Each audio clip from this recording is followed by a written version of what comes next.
SIR process کے ڈر سے حیدرآباد میں ایک شخص کی خودکشی۔ حیدرآباد کے بوراونڈا علاقے سے ایک افسوسناک خبر سامنے آئی، جہاں ایک شخص کی مبینہ خودکشی کا معاملہ پیش آیا اور SIR پروسیس پر کئی سوالات اٹھنے لگے۔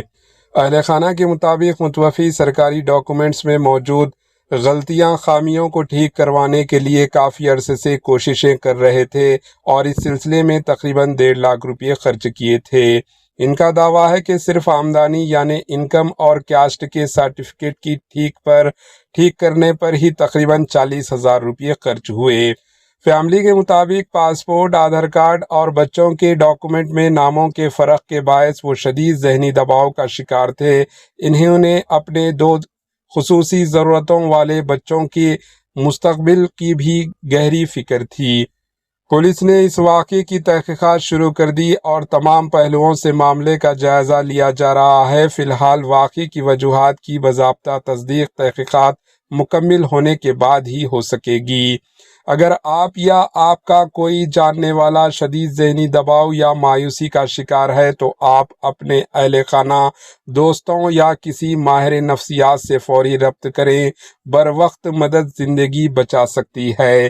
بتا دیں کہ SIR پروسیس کے لیے کوئی بھی گھبرانے کی ضرورت نہیں، بلکہ آپ کے قریبی BLO اور سرکاری احکامات پر ہی عمل کریں۔ افواہوں پر بالکل دھیان نہ دیں اور صبر و تحمل سے کام لیں۔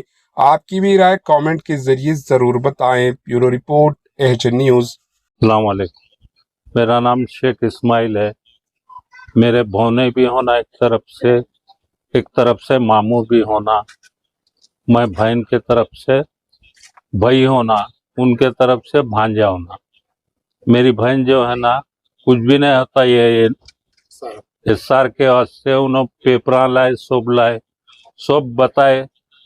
ایک میں شیخ مجیب الرحمان آ رہا ہے، ایک میں MD مجیب آ رہا، تو انہوں میرے کو بنگلہ دیش بھیجتے، وہ بھیجتے، ایسا پیپراں کرے، سب کرے، کر کے بھی ٹینشن لے رہے 1 مہینے سے، نیند نہیں، چین نہیں، کھانا نہیں، ایسی کر رہے روز آ رہے۔ کیسا کرنا، پیپراں نہیں، ان کے والد صاحب کے بھی پیپراں قبرستان کے کوئی رسیدہ نہیں دیے، ان کے والدہ گزر گئے تو بھی وہ بھی پیپراں نہیں ملے۔ عمر کیا تھی؟ ان کی عمر 40 سال ہے۔ 40 سال؟ ہاں۔ تو اب یہ ہوا کیا، رات میں انہوں کر لیے کیا؟ انہوں کچھ بھی نہیں، ٹینشن سے میرے کو بنگلہ دیش بھیجتے، پتھرے اٹھانے، وہی ہے ایسا ویسا بول کے۔ رات کو 3 بجے سب بچے کچے سو گئے تھے، پھانسی ڈالی۔ AHN نیوز کے YouTube چینل کو سبسکرائب کریں اور بیل آئیکن کو دبانا نہ بھولیں تاکہ آپ کو ہر نئی آنے والی ویڈیو کا نوٹیفیکیشن بر وقت مل سکے۔